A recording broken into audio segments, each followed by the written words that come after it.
የተወደዳችሁና የተከበራችሁ የኢትዮኒውስ ቤተሰቦች እንደምን አላችሁ? ሰላምታችን በያላችሁበት ይድረስ።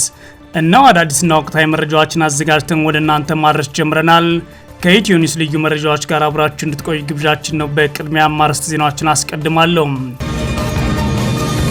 የአገዛዙ መከላከያ አመራሮች ብልጽግና በተለያዩ አካባቢዎች ከራሳችን ወገን ጋር የሚያደርገውን ጦርነት በቃ ልንለው ይገባል አሉ። አሁን ላይ መከላከያ በሁሉም አካባቢ ከራሱ ወገን ጋር እየተዋጋ ይገኛል ያሉት አመራሮቹም ይህ ከራስ ህዝብ ጋር የሚደረግ የጦርነት ለመከላከያ አሳፋሪ ነው ሲሉ ተናግሯል። በሌላ በኩል በአማራ ክልል በሚደረገው ጦርነት በየዕለቱ ከግዳጅ እየጠፉ በርካታ የአገዛዙ ጦር አባላት ወደ ፋኖ ኃይሎች መቀላቀላቸውን ቀጥሏል ተብሏል። ዝርዝሩ ተዘጋጅቷል። በትግራይ ለመንግስት ሰራተኞች የሚከፈል ደሞዝ ሙሉ በሙሉ ተቋረጠ። የትግራይ ጊዜያዊ አስተዳደር ጽሕፈት ቤት በገንዘብ እጥረት ምክንያት ለክልሉ የመንግስት ሰራተኞች ደሞዝ መስጠት ማቆሙን አስታውቋል። በሌተናል ጄኔራል ታደሰ ወረደ የሚመራው አስተዳደሩ አሁን ላይ ደሞዝ መክፈል አልችልም በማለት ደብዳቤ ጽፎ አሳውቋል። የክልሉ ደሞዝና የፌዴራል ድጋፍ እንዲቋረጥ ሲጠይቁ የነበሩት የጌታቸው ረዳ ፓርቲ ደግሞ ህወሓት የህዝብን ሀብት በሐራጅ እየሸጠ ነው ማለት ከሰዋል። ስምረት ፓርቲ በትግራይ ክልል እየተካሄደ ያለውን የመንግስት ንብረት ሽያጭ በመቃወም ነው መግለጫ ያወጣው። ዝርዝሩን ትሰሙታላችሁ። ኬንያ እና ኢትዮጵያ የጋራ ወታደራዊ እርምጃ ለመውሰድ ተስማሙ መባሉ ተሰምቷል። የራሱን ዜጎች ለማስገደል በየሀገራቱ እየዞረ እርዳታ የሚጠይቀው የብልጽግና አገዛዝ ዛሬ ደግሞ ከኬንያ ጋር ተፈራርሚያለሁ ብሏል። ኢትዮጵያን እያተራመሰ የሚገኘው የብልጽግና አገዛዝ የጎረቤት ሀገራት በትርምስ ውስጥ እንዲሳተፉ ለማድረግ ጥረት የሚያደርግ ሲሆን በኬንያ በኩል ስምምነት ላይ ደርሻለሁ ብሏል። ዝርዝሩን ትሰሙታላችሁ። ኢራን ለተራዘመ ጦርነት መዘጋጀቷን ገልጻለች። የአሜሪካው ፕሬዝዳንት ትራምፕ ከጦር መሳሪያ አምራቾች ጋር ሊወያዩ ነው ተብሏል። በሌላ በኩል እስራኤል በቴህራን ወታደራዊ ተቋማት ላይ ጥቃት ስትፈጽም ኢራን ደግሞ በኳታር የሚገኘው የአሜሪካ ጦር ሰፈርን አጥቅታለች። የተገደሉትን የኢራን መሪ አያቶላህ አሊ ካሚኒን የሚተካ መሪ ከቀብራቸው በኋላ ይታወቃል ሲባል እስራኤል አዲሱን መሪ ኢላማ አድርገዋለሁ ማለት ዝታለች። ጦርነቱ በቀጠናው የፈጠረው ቀውስ የቀጠለ ሲሆን በዓለም አቀፍ ገበያ የነዳጅ ዋጋ መናሩን ቀጥሏል። የተወደዳችሁና የተከበራችሁ የኢትዮኒውስ ቤተሰቦች አብራችሁ ውስጥ ቆዩ። እነዚህና ሌሎች ትሰማላችሁ። መልካም ቆይታ ይሁንላችሁ።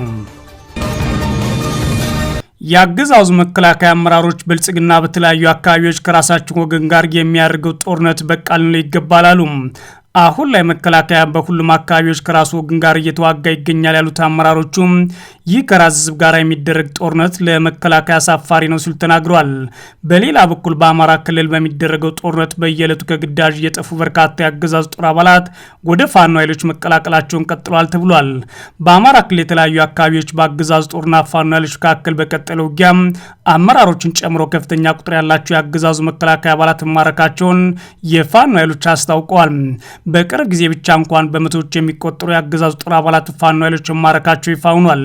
የካቲት 23 2018 ዓ.ም በጎጃም ቀጠና ጃዊ ወረዳ ኩምበር አካባቢ የፋኖ ኃይሎች በከፈቱት ውጊያ ከ150 በላይ የአገዛዙ ጦር አባላት የተደመሰሱ ሲሆን በርካቶች ደግሞ ፋኖ ኃይሎች መማረካቸውን የአማራ ፋኖ ብሔራዊ ንቅናቄ ቴዎድሮስ አስታውቋል። በዚህ ውጊያ የተማረኩት የአገዛዙ ጦር አመራሮች ታዲያ የብልጽግና አገዛዝ መከላከያ ከገዛ ወገኑ ጋር እያዋጋ አዋርዶታል ሲሉ ተናግሯል። ጃዊ ወረዳ ኩምበር ላይ በፋኖ ኃይሎች ከተማረኩት መካከል የሆኑት የአገዛዙ ጦር ምዕራብ እዝ 404ኛ ኮር 95ኛ ክፍለ ጦር 3ኛ ሬጅመንት ዋና አዛዥ ሻምበል ጌትነት ፍቃዱ በቦታው ሲመሩት የነበረው አንድ ሬጅመንት ሰራዊት ተደምስሶ እሳቸውን ማረካቸውን አስታውቀዋል። የሬጅመንት አዛዡ ሻምበል ጌትነት ፍቃዱ በመከላከያ በኩል ሁልጊዜም እልቂትና ከወገን ጋር የሚደረግ ጦርነት አስከፊ ሆኖበታል ያሉ ሲሆን ካበላንና ካጠጣን ህዝብ ጋር መዋጋት አሳፋሪ ነው፣ ይህ ድርጊት ይበቃል መባል አለበት ሲሉ ተናግረዋል። የመከላከያ ሰራዊት በደንብ አስቦ ተረርቶ ተመራምሮ የሚበጀውን መምረጥ አለበት። ሁሉ ጊዜ እልቂት፣ ሁሉ ጊዜ ከወገን ጋር ጥሩ አይደለም። ካበላ ህዝብ ጋር ካጠጣ ህዝብ ጋር መገዳደል በጣም ያሳፍራል። ይሄ ነገር በዚህ መቀጠል የለበትም። መከላከያ ሰራዊቱም እንትኑን መምረጥ አለበት። በቃ ከእንግዲህ በኋላ በቃን ብሎ መነሳት አለበት። ለማን ነው የምቆስለው? ለማን ነው የምደማው? ደምቼ ምን አገኘው የሚለውን ነገር ራሱ አገናዝቦ በቃ የራሱን ጥያቄ ጠይቆ አማራጭ መውሰድ አለበት የሚል ሐሳብ አለ። የአገዛዝ ጦር ምርኮኛ ሻምበል ጌትነት ፍቃዱ በፋኖ ኃይሎች ከተማረኩ በኋላ ሕግን የተከተለ እንክብካቤ እንደተደረገላቸው መግለጽ መከላከያ አለቆቻቸው ስለ ፋኖ የተነገረውና እሳቸው በተግባር የገጠማቸው የተለያዩ መሆኑን ሲናገሩም ተሰምተዋል። አዎ አንድ 3 ቦታ ቆስያለሁ። በክላሽና ግማሹ በቦምብ ነው። እኔ የጠበቅኩት ፋኖ ከያዘ ይገላል፣ ያርዳል፣ የሆነ ጭራሽ መተረፈ የላቸውም ሲባል ነው የሰማሁት። ከዛ እሺ አልኩና ለሆነ ልጅ እጄን ሰጠ። ከያዙ በኋላ ግን እኔ የነካኝ የለም ምን ያይለኝ የለም። እንደውም ቁስለኛ ነው በእግሩ መሄድ አይችልም ተብሎ ባጃጅ ይዘው በባጃጅ መጥቼ እዚህ ነው የታከምኩት ማለት ነው። ይሄ ነው ያለው እውነታ። እዛ በውጭ በመከላከያ ደረጃ የሚወራውና እዚህ ተጨባጭ ያለው አንድ አይደለም። ልብሴን ራሱ ቀይረው የሰጡኝ ይሄ ቁምጣ ተበላሽቶ ነበር በደም እነሱ ናቸው ማለት ነው። ያለው እውነታ ይሄ ነው። ሌላኛው የአገዛዝ ጦር ምርኮኛ በኩሉ የብልጽግና አገዛዝ ኢትዮጵያ ውስጥ በሁሉም ቦታ ውጊያ እየከፈተ ከህዝብ ጋር እያዋጋን ቀጥሏል፣ ሰራዊቱ ረፍት የለውም ሲል ተናግሯል። መከላከያ የመንግስት በሚሰጠው ትዕዛዝ ህዝብ እየገደለ ነው ያለው የአገዛዝ ጦር ምርኮኛ በዚህም ምክንያት መከላከያን በህዝብ ዘንድ ክብሩን አሳጥተውታል ብሏል። ኢትዮጵያ ሙሉ በሙሉ በአሁኑ ሰዓት በየክልሉ በየቀጠናው ጦርነት ነው ያለው። አይ እያደረገ ያለው በወቅቱ ወንበር ላይ ያለው እንትና ነው መንግስት ነው ባለስልጣን ማለት ነው። እሱ የሚያስቸግር ነገር የለም። እዛ ሆኖ ወንበር ላይ ይቀመጣል፣ ቀዝቃዛ ውሃ እየጠጣ እዚህ ደግሞ የደሃ ልጅ በየበረሃ እያሰደደ ነው ያለው። ደግሞ ከከዘም የሀገር መከላከያ እኔ ድሮ የሚያውቀው በጣም እጅግ ክብር ነው ያለው። ምክንያቱም ከህብረተሰቡ ጋር ተስማምቶ ነግቶ ነው የሚሰራው። በአሁኑ ሰዓት ህብረተሰቡ ላይ ትኩስ ምናምን እያደረገው እየመጣው ምክንያቱም ከላይ ትዕዛዝ ስለሚሰጠው ማለት ነው። ቢያንስ ለሁሉም ሰው እኔም ለራሴ ዓላማ ሊኖረኝ ይችላል፣ አንተም ለራሴ ዓላማ ነው የምትሄደው። አሁን እኔ ሳያት እዚህ ገብቼ ታፈሽ ነው የመጣው፣ አንተ ደግሞ ለራሴ ዓላማ ነው ይሄድ እና ይሄ ሆኖ ያለው ይሄን ለአንተ ብሎ ህብረተሰቡ ቢያንስ ቢመታም ራሱ አንተ ቢመጣ ጥሩ ነው። ህብረተሰቡ በአንድ ሁለት ሰው ምክንያት ህፃናት ሴቶችን ደግሞ ሲመጣው ይሄ ለአጠቃላይ ሌላ ነገር ነው የሚያመጣው ማለት ነው። በሌላ በኩል በክልሉ በሚደረገው ጦርነት በየዕለቱ ከግዳጅ እየጠፉ በርካታ የአገዛዝ ጦር አባላት ወደ ፋኖ ኃይሎች መቀላቀላቸውን ቀጥሏል ተብሏል። በተለይም የአማራ ፋኖ ብሔራዊ ንቅናቄ ያስተላለፈውን የምህረት አዋጅ ተከትሎ በርካቶች ፋኖን እየተቀላቀሉ እንደሚገኝ ተሰምቷል።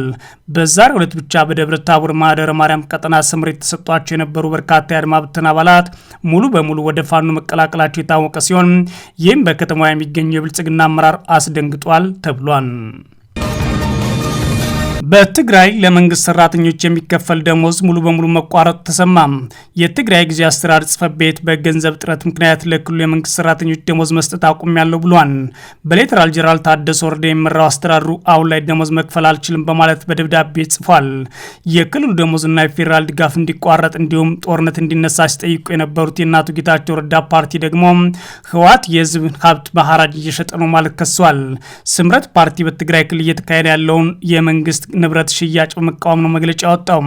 የትግራይ ክልል የጊዜያዊ አስተዳደር ጽሕፈት ቤት ትላንት የካቲት 24 2018 ዓ.ም ባወጣው ደብዳቤ የክልሉ የመንግስት ሰራተኞች ደሞዝ ለመክፈል የሚያስችል በጀት የለኝም ብሏል። የሌተናል ጄኔራል ታደሰ ወረደ ቢሮ በጻፈው ደብዳቤ በገንዘብ እጥረት ምክንያት ለመንግስት ሰራተኞች ደሞዝ መስጠት ማቆሙን ይፋ አድርጓል። ደብዳቤው ለሁሉም የመንግስት መስሪያ ቤቶች ባሉበት በሚል የተጻፈ ሲሆን ጉዳዩ የደሞዝ ክፍያን ይመለከታል ይላል። ቀጥሎም የክልላችን የደሞዝ ድጎማ ከፌዴራል መንግስት ባለመላኩ ምክንያት እንደ ክልል ለደሞዝ መክፈያ በቂ ገንዘብ ባለመገኘቱም የስራ ማስኬጃና ሌሎች ክፍያዎች በማቆም የደሞዝ ክፍያ ብቻ እንዲፈጸም ሲደረግ ቆይተዋል ማለት የችግሩን አመጣጥ ያስረዳል። ቀጥሎም ይሁን እንጂ ለየካቲት ወር 2018 ዓ.ም ደሞዝ መክፈያ ጥሬ ገንዘብ ስለሌለን የተዝረከረከ የደሞዝ ክፍያ እንዳይኖር ሲባል ገንዘብ እስኪገኝና በደብዳቤው በጽሁፍ እስክናሳውቃችሁ ድረስ ለጊዜው የደሞዝ ክፍያ ቆሟል፣ እንዲቆይ ወስነናልም በማለት ያሳውቃል። ይህ የደሞዝ መቋረጥ የተነገረው ትላንት ሲሆን የአገዛዙ ጠቅላይ ሚኒስትር አብይ አህመድ ደግሞ ህወሓት የመንግስትን በጀት ለጦርነት እያዋለ ይገኛል በማለት ክሳቸውን ያቀረቡት በተመሳሳይ በትላንትናው ዕለት ነው። አብይ ህወሓት ለጦርነት ከፍተኛ ዝግጅት እያደረገ ነው ማለት የከሰሱ ሲሆን በጀት ለምን እንዳቋረጡ ባይገልጹም በጀቱን ግን ለጦርነት ዓላማ እያዋለ ይገኛል ብሏል። መረጃዎች እንደሚያሳዩት ከመስከረም ወር ጀምሮ ወደ ትግራይ ክልል የፌዴራል መንግስት በጀት መላክ አቋርጧል። ይህ በእንዲህ እንዳለ የቀድሞ ጊዜ አስተዳደሩ ባለስልጣናት በአዲስ አበባ ሆነው ለትግራይ የሚሰጠው በጀት እንዲቋረጥ ሲጠይቁ የነበሩ ሲሆን እናቶ ጌታቸው ረዳ አሁን ላይ ህወሓት በሀብት ምዝበራም ከሰዋል። የእናቶ ጌታቸው ረዳ የትግራይ ዲሞክራሲያዊ ስምረት ፓርቲ ስምረት ከጦርነት ውጭ መኖር የማይችለው ያሉትና ኋላ ቀር ቡድን ብለው የጠሩትን ህወሓትን ለጦርነት ማስፈጸሚያ የሚውል የተፈጥሮ ሀብትን በመመዝበር የገጠርና የከተማ ሰፋፊ መሬቶችን ያለ አግባብ በመሸጥና የመንግስት በጀት ባልዋለበት ቦታ እንዲመደብ በማድረግ የክልሉን ሀብት እንዲባክን ሲሰራ ቆይቷል ማለት ከሰዋል። ከህግ ውጭ የመንግስትና የህዝብ ሀብት የሆኑትን ተቋማትና መሬቶችን ለግል ባለሀብቶች ለመሸጥ እየተንቀሳቀሰ ነው ሲሉም አዲስ ክስ አቅርበዋል። ስምረት በተለይ ዛሬ ባወጣው መግለጫ የዚህ ጨረታ ላይ የሚሳተፉ ባለሀብቶችና ባንኮች በህግ ጠይቃቸዋለሁ ብሏል። ስምረት ባወጣው መግለጫ እንዳመለክተው አሰራሩ የካቲት ወር የሰራተኞች ደሞዝ ሳይከፍል፣ በሌላ በኩል ግን ከሰራተኞች ወርሃዊ ደሞዝ ቢያንስ 20% እንዲቆረጥ መመሪያ ወርዷል ብሏል። ይህ ሳይበቃው ገቢ ማሰባሰብ በሚል ስምረት ታሪካዊ ቅርሶችና ስትራቴጂካዊ የህዝብ ተቋማትን በሐራጅ ለመሸጥ ዝግጅት እያደረገ ነው ደርሽበታለሁ ይላል። ለሽያጭ ቀርቧል ተብለው በስም የተጠቀሱ ተቋማት የመቀሌ ኤፍኤም ሬዲዮ ጣቢያ ጽሕፈት ቤት ህንፃ፣ ታሪካዊ መነን ሆቴልና በኳ የሚገኘው ትርንጎ ሆቴል፣ ሜጋ የህትመት ድርጅትና የፖሊስ ኦርኬስትራ እንዲሁም ሰፋፊ የመንግስት ቦታዎች ያላቸው መሬቶች ናቸው። ድርጅቱ በመግለጫው እነዚህን ንብረቶች በመንግስት ሊጠበቁና ሊተዳደሩ የሚገባቸው እንጂ ወደ ሶስተኛ ወገን ሊተላለፉ የማይችሉ የህዝብ ሀብቶች ናቸው ብሏል። ሽያጩ ግልጽነት በሌለውና በውስጥ ለውስጥ አሰራር ለተመረጡ ባለሀብቶች እየተሰጠ መሆኑን የገለጸው ስምረት ሂደቱ የክልሉን ህግ የሚጥስ ነው ሲልም ወቅሷል። በተለይም ሐራጁ ለሚሳተፉ ባለሀብቶች ባስተላለፈው መልእክት ተጫርተን አሸነፍን የሚለው መከራከሪያ ተቀባይነት የለውም በማለት ድርጊቱ በክልሉ ላይ እየደረሰ ካለው ውድመት ጋር ተባባሪ የመሆን ያህል እንደምንቆጥረው አዝወቁልን ብሏል። ባንኮችም ለዚህ ሂደት የፋይናንስ ድጋፍና የክፍያ አገልግሎት መስጠት እጃቸውን እንዳያስገቡ አሳስቧል። ፓርቲው ታዲያ በትግራይ ክልል ለመንግስት ሰራተኞች ደሞዝ ተቋርጧል የተባለውን ጉዳይ በተመለከተ ግን ዝምታን መርጧል። ኬንያ እና ኢትዮጵያ የጋራ ወታደራዊ እርምጃ ለመውሰድ ተስማምተዋል። የራሱን ዜጎች ለማስገደል በየሀገራቱ እየዞረ እርዳታ የሚጠይቀው አገዛዝ ዛሬ ደግሞ ከኬንያ ጋር ሁኜ የራሴን ዜጎች ለመውጋት ተስማምቻለሁ ብሏል። የኢትዮጵያ አገዛዝና ኬንያ በጋራ ድንበራቸውን የሚታዩ የጸጥታ ስጋቶችን ለመከላከል ስልታዊ የሆኑ መሰረተ ልማት አውታሮችን ለመጠበቅ የሚያስችል የተቀናጀ ወታደራዊ ኦፕሬሽን ለማድረግ መስማማታቸው የተሰማ ሲሆን በዋናነት በዚህ ላይ ትኩረት የተደረገበት የኦሮሞ ነጻነት ጦር ነው ተብሏል። ከዚህ በፊት የኦሮሞ ነጻነት ጦርን የኬንያ ወታደሮች እንዲወጉት ያደረገውና ራሱ የኦሮሞ ነጻነት ጦር ደግሞ ምንም የደረሰብኝ ጉዳትም ሆነ ውጊያም ወይም በዛ አካባቢ ኃይል የለኝም በማለት ያሳወቀ ሲሆን የአብይ አህመድ አገዛዝ ታዲያው ላይ ኢትዮጵያን ጥያቄ መለስ ባለመፈለጉ በግልጽ የውጭ ኃይሎችን በመጋበዝ መዋጋቱ ይህ የመጀመሪያው ሳይሆን የቀጠለበት ጉዳይ ሆኗል። የአሁኑ ስምምነትም የተደረሰው የኬንያ መከላከያ ካቢኔ ጸሐፊ ሶይፓንቱያና የብልጽግናው አገዛዝ የኢትዮጵያ መከላከያ ሚኒስትር ኢንጂነር አይሻ መሐመድ በአድዋ ድል 130ኛ ዓመት መታሰቢያ በዓል ላይ ጎን ለጎን ባደረጉት ከፍተኛ የሁለትዮሽ ውይይት ነው ተብሏል። እንደ ስምምነቱ መሰረት የኢትዮጵያ አገዛዝ መከላከያ ሰራዊትና የኬንያ መከላከያ ሰራዊት በሞያሌ ማርሳቤት፣ ቱርካናና እንዲሁም ኮሪዶሮቹ ላይ የተዋቀረ የጋራ ወታደራዊ እርምጃ ይወስዳሉ ተብሏል። ይህ ድንበር ተሻጋሪ ወንጀል ስብስቦችን፣ የሀብት ሽያጭ ግኝቶችና የአሸባሪ ቡድኖች እንቅስቃሴ ለመግታት ያለመ ነው ተብሏል። በተጨማሪም በሁለቱ ሀገራት የቀጠናውን የንግድና የኢነርጂ የጀርባ አጥንት ተደርጎ የሚወሰደውን የላፕሴት ኮሪደርን ከማንኛውም የጸጥታ ስጋት ለመጠበቅ በትብብር ለመስራት ቃል ገብተዋል ይላል ስምምነቱ። ይህ አዲስ ስምምነት በሁለቱ ሀገራት መካከል የነበረውን የመከላከያ ትብብር ስምምነት ወደ ተግባር ለመቀየር ወሳኝ እርምጃ ነው ይላሉ። በተለይም በቅርብ ወራት በኬንያ የቱርካና ማህበረሰብና በኢትዮጵያ ዳሰነችና ኛንጋቶ ማህበረሰብ መካከል በውሃ በግጦሽና በአሳ ማጥመጃ ቦታዎች ምክንያት የሚነሱ ግጭቶችን በዘላቂነት ለመፍታት ወታደራዊ ትብብሩ ትልቅ ሚና ይኖረዋል ተብሎ ይታምኑበታል። ኢራን ለተራዘመ ጦርነት መዘጋጀቷን ገልጻለች። የአሜሪካ ፕሬዝዳንት ትራምፕ ደግሞ ከጦር መሳሪያ አምራቾች ጋር ልወያይ ነው ብለዋል። በሌላ በኩል እስራኤል በቴህራን ወታደራዊ ተቋማት ላይ ጥቃት ስትፈጽም፣ ኢራን ደግሞ በኳታር የሚገኝ የአሜሪካ ጦር ሰፈርና ጥቅታለች። የተገደሉትን የኢራን መሪ አያቶላህ አሊ ካሜኒን የሚተካ መሪ ከቀብር በኋላ ይታወቃል ሲባል እስራኤል አዲሱ መሪ ኢላማ አድርገዋሉ ብላለች። ጦርነቱ በቀጠናው እየፈጠረው ቀውስ የቀጠለ ሲሆን በዓለም አቀፍ ገበያ ደግሞ የነዳጅ ዋጋ መናሩን ቀጥሏል። ኢራን ለተራዘመ ጦርነት መዘጋጀቷን ስትገልጽ ትራምፕ ከጦር መሳሪያ አምራቾች ጋር ሊወያዩ ነው ይላል ቢቢሲ። ኢራን ጥቃት ከተከፈተባት በኋላ ከአሜሪካ ጋር ለድርድር መቀመጥ እንደማትፈልግና ረጅም ጊዜ ለሚቆይ ጦርነት እየተዘጋጀች መሆኑን የሟቹ ጠቅላይ መሪ አሊ ካሚኒ አማካሪ ናቸው የተናገሩት። አማካሪው መሐመድ ሞክባር ዛሬ እንደተናገሩት ከሆነ ሀገራቸው ከዩናይትድ ስቴትስ ጋር ለመደራደር ፍላጎት የላትም፣ ለተራዘመ ጦርነት ተዘጋጅታለች ማለት ድርድር እንደማይኖር አመላክተዋል። ለሀገሪቱ መንግስት ቴሌቪዥን በሰጡት መግለጫ አማካሪው በአሜሪካኖች ላይ ስለማንተማመን ለድርድር የሚሆን መሰረት የለም፣ እስከፈለግነው ጊዜ ድረስ ጦርነቱን መቀጠል እንችላለን ሲሉ ተናግረዋል። ይህ በእንዲህ እንዳለ ፕሬዚዳንት ትራምፕ ከሀገራቸው ጦር መሳሪያ አምራች ኩባንያዎች ከፍተኛ ባለስልጣናት ጋር ዋይት ሀውስ ውስጥ ነገ አርብ ሊነጋገሩ መሆኑን ሮይተርስ የዜና ወኪል ዘግቧል።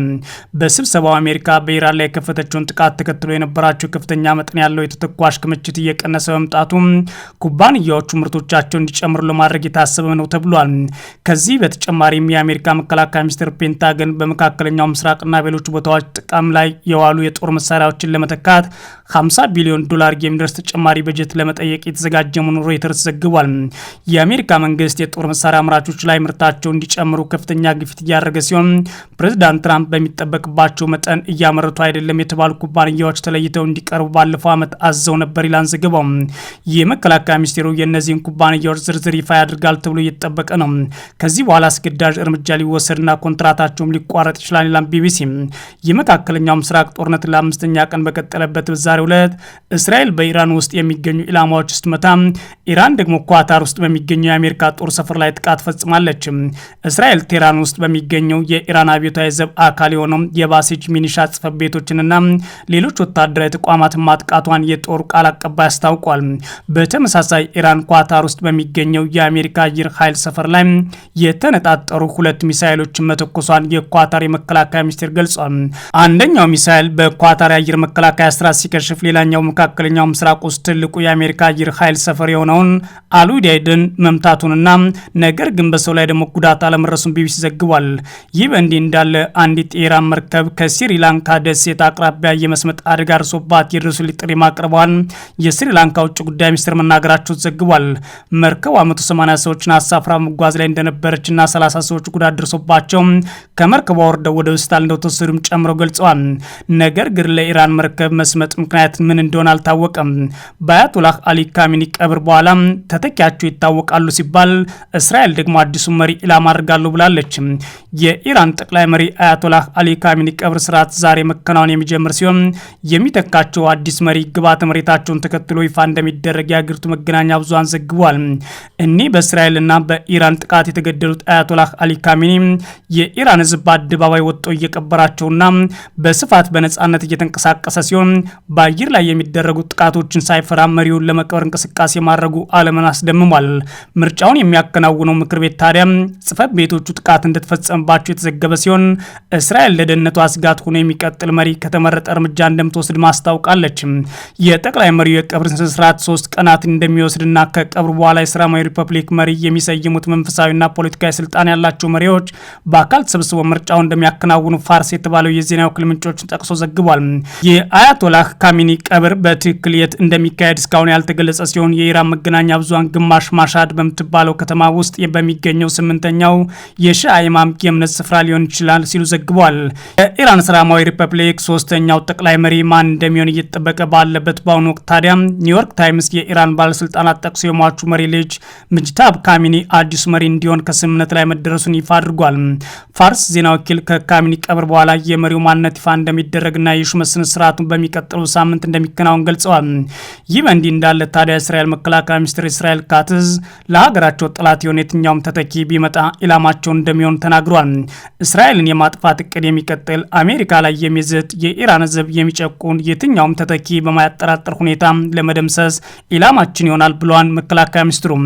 አሜሪካና እስራኤል የካቲት 21 2018 ዓ.ም በኢራን ላይ በከፈቱ ጥቃት የሀገሪቱ ጠቅላይ መሪ ጨምሮ በርካታ ፖለቲከኞችና ወታደራዊ ባለስልጣናት ተገድለዋል። ከዚህም ባለፈ ታዲያ በጦርነቱ ምክንያት ከፍተኛ ቀውስ በቀጠና የተፈጠረ ሲሆን በነዳጅ ዋጋ ላይ ደግሞ በዓለም ንረት ታይቷል። በዛሬው ዕለት የዓለም አቀፍ የገበያ የአንድ በርሜል የብሬንት ድፍድፍ ነዳጅ ዋጋ ከ83.7 ዶላር በላይ ሆኗል። የዛሬው ዋጋ ከትላንቱ ጋር ሲነጻጸር የ2.37 በመቶ ጭማሪ አሳይቷል። ቢቢሲ ዋጋ ጭማሪ የተመዘገበው ኢራን የምትቆጣጠረው የሆርሙዝ ሰርጥ መዘጋቱና የትራፊክ እንቅስቃሴዎች ላይ ገደብ በመጣሉ ነው ብሏል። ትራምፕ ታዲያ ስለተስተዋለው የነዳጅ ዋጋ ንረት ባደረጉት ንግግር የነዳጅ ዋጋ ለጥቂት ጊዜ ትንሽ ከፍ ይልም ይህ ጦርነት እንዳበቃ ወዲያው ዋጋው ይቀንሳል ሲሉ ተደምጠዋል። በተጨማሪም አስፈላጊ ከሆነ አሜሪካ መካከለኛው ምስራቅ የሚያልፉ መርከቦች እንደምታጅብ ጠቁመዋል። ከዓለም አቀፍ የፔትሮሊየም ላኪ ሀገራት ድርጅት አባሎች መካከል በርካታ የነዳጅ ድፍድፍ በማምረት ሁለተኛ የሆኑት ኢራቅ በቀን ውስጥ የምታመርተው መጠን በ1.5 ሚሊዮን በርሜል ገደማ መቀነሷን የዜና ወኪሉ ሮይተርስም ዘግቧል። የተወደዳችሁና የተከበራችሁ የኢትዮ ኒውስ ቤተሰቦች መረጃዎቻችን እነዚህ ነበሩ። መልካም ጊዜ እመኛለሁ።